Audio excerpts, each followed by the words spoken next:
गलती यह नहीं है कि हम गलतियां करते हैं, सबसे बड़ी गलती ये है कि हम गलतियों को छिपाने की कोशिश करते हैं।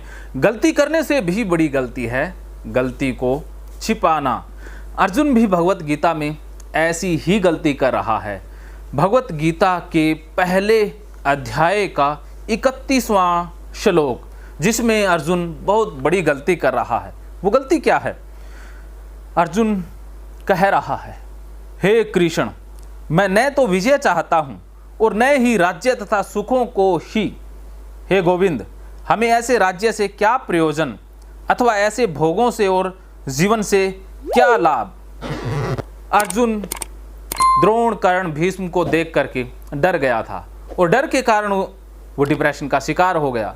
अब अर्जुन ये स्वीकार नहीं कर रहा है कि वो डर गया है, वो कायरता रूप से पीड़ित हो गया है, वो युद्ध से भागना चाहता है, लेकिन अपनी कमजोरी को छिपाने की कोशिश कर रहा है। डिप्रेशन होना या किसी के अंदर डर आना कुदरती है। हम डरते हैं, सभी डरते हैं। इंसान डिप्रेशन से पीड़ित भी होता है। जब बुरी घटना घटती है तो मन सबका खराब होता है, लेकिन उसको स्वीकार करना सबसे बड़ी ताकत है। स्वीकार करना कमजोरी नहीं है। हम जिंदगी में बहुत सी कमियों को स्वीकार कर लेते हैं तो वो कमियां दूर हो जाती है, लेकिन जिन कमियों को हम छिपाने की कोशिश करते हैं वो कमियां और ज़्यादा बड़ी हो जाती हैं। वो कमियां दूर नहीं होती है, वो बढ़ती जाती रहती हैं। और कमियों को स्वीकार करना ताकतवर इंसान का लक्षण है। कमज़ोर इंसान तो कमियों को स्वीकार ही नहीं कर पाते हैं, या अहंकारी इंसान स्वीकार नहीं कर पाते हैं। अर्जुन भी बहुत अहंकारी इंसान है।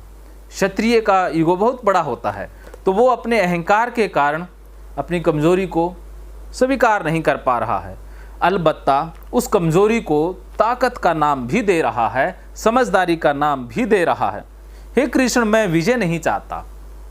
अर्जुन ने लड़ाई की नहीं है और अभी उसने बात कह दी है कि विजय नहीं चाहता। अब देखिए, अगर अर्जुन विजय नहीं चाहता होता तो वो युद्ध करने ही नहीं आता। आया तो वो विजय के लिए है, युद्ध तो वो करना चाहता है, विजय वो चाहता है, लेकिन डर के कारण वो डिप्रेशन का शिकार हो गया है, इसलिए वो भाग जाना चाहता है। ये नहीं कहता कि मैं कमज़ोर महसूस कर रहा हूँ, मैं जीत नहीं पाऊँगा। वो कह रहा है कि विजय नहीं चाहता। जैसे कोई इंसान कुछ प्राप्ति ही ना कर पाए और कहे कि वो प्राप्त करने लायक वस्तु ही नहीं थी।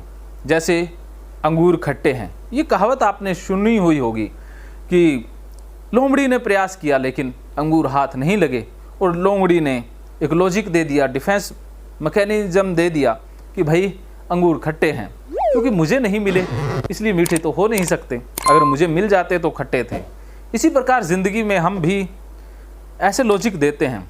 जैसे गाड़ी हम खरीद नहीं पाए तो कहते हैं गाड़ियों का कोई फ़ायदा नहीं है, खर्चे का घर है, एक्सीडेंट हो जाती है, कोई चोरी कर ले जाता है। हम ऐसे लॉजिक देते हैं। तो ये लॉजिक देना समझदारी नहीं है, बेवकूफ़ी है। इससे हम अपने आप को बचा लेते हैं, अर्थात अपने ईगो को, अहंकार को, डर को बचा लेते हैं या छिपा लेते हैं। इससे ईगो ख़त्म नहीं होता है, ज़्यादा बढ़ जाता है। अगली बार फिर से हम लॉजिक देंगे, बार बार लॉजिक देना होगा। लेकिन इसका समाधान क्या है? समाधान है स्वीकार करना। अब स्वीकार कैसे करना है वो तो भगवान श्री कृष्ण ही अर्जुन को आगे बताएंगे। तो अर्जुन विजय चाहता है, लेकिन उसे लगता है कि वो जीत नहीं पाएगा, इसलिए वो कह रहा है कि मैं विजय नहीं चाहता, और न राज्य और सुखों को। अर्जुन सुख भी चाहता है, राज्य भी चाहता है, क्योंकि वो युद्ध राज्य के लिए ही करने आया है। हस्तिनापुर का सिंहासन वो चाहता है, इसलिए ही वो युद्ध के मैदान में आया है। लेकिन लॉजिक क्या दे रहा है कि मैं राज्य नहीं चाहता।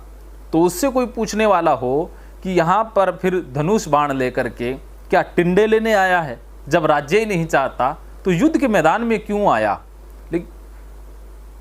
तो इसका मतलब क्या है कि अर्जुन राज्य चाहता है लेकिन डरा हुआ है।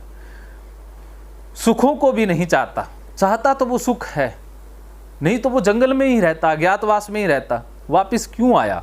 लेकिन सुख उससे प्राप्त नहीं हो रहा है, इसलिए वो कह रहा है, हे गोविंद, हमें ऐसे राज्य से क्या प्रयोजन अथवा ऐसे भोगों से क्या लाभ? जब हम लाभ या कोई फायदा ले ना पाएं, तब हमें लगता है कि जो हम करना चाहते थे उसमें लाभ नहीं था, हानि थी। तो ये जो लॉजिक हम देते हैं, ये अपने ईगो को, अहंकार को बचाने के लिए देते हैं, लेकिन ये गलती है। अर्जुन ऐसी गलती कर रहा है। क्या आप इस बात से सहमत हैं कि अर्जुन गलती कर रहा है? क्या आप कुछ और सोचते हैं? अगर आप कुछ अलग सोचते हैं तो मुझे कमेंट बॉक्स में ज़रूर बताइएगा। महकेंगे फिर से खुशियों के रंग भगवत गीता थेरेपी कोर्स के संग। इतिहास का पहला ऐप जो गीता के माध्यम से ओसीडी डिप्रेशन का इलाज आसान बनाएगा।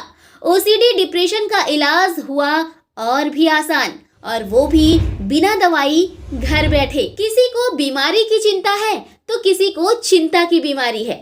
भगवत गीता ने लाखों करोड़ों का जीवन बदला है और आपका भी बदलेगा। गीता थेरेपी कोर्स में आपको मिलेगा सभी 11 प्रकार की ओसीडी का संपूर्ण इलाज, जैसे गंदगी का वहम, बार बार हाथ धोना, बार बार सफाई करना, बार बार लॉक दरवाजा चेक करना व अन्य सामान की चेकिंग बार बार करना, एक ही विचार बार बार आना, नुकसान व मरने मारने का विचार आना, HIV, rabies, cancer, heart attack का विचार आना, IBS और नींद न आने की समस्या का हल गीता कोर्स में मिलेगा।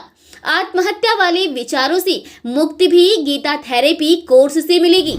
राजेंद्र जोधपुरिया ऐप पर आपको ओसीडी से संबंधित राजेंद्र जोधपुरिया की किताब भगवत गीता के मनोवैज्ञानिक रहस्य और अन्य टिप्स पढ़ने को भी मिलेंगे। गीता है महान थेरेपी।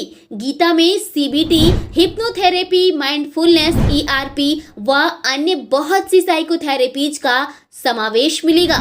राजेंद्र जोधपुरिया ऐप एक, फायदे अनेक। आज ही प्ले स्टोर से डाउनलोड करें, लिंक डिस्क्रिप्शन में है। तो देर क्यों, अभी जाइए डिस्क्रिप्शन में और लिंक पर क्लिक करके प्ले स्टोर से अभी डाउनलोड कीजिए राजेंद्र जोधपुरिया ऐप और पाइए अपनी सभी समस्याओं का हल। मानो तो मौज है, वरना समस्या तो हर रोज है।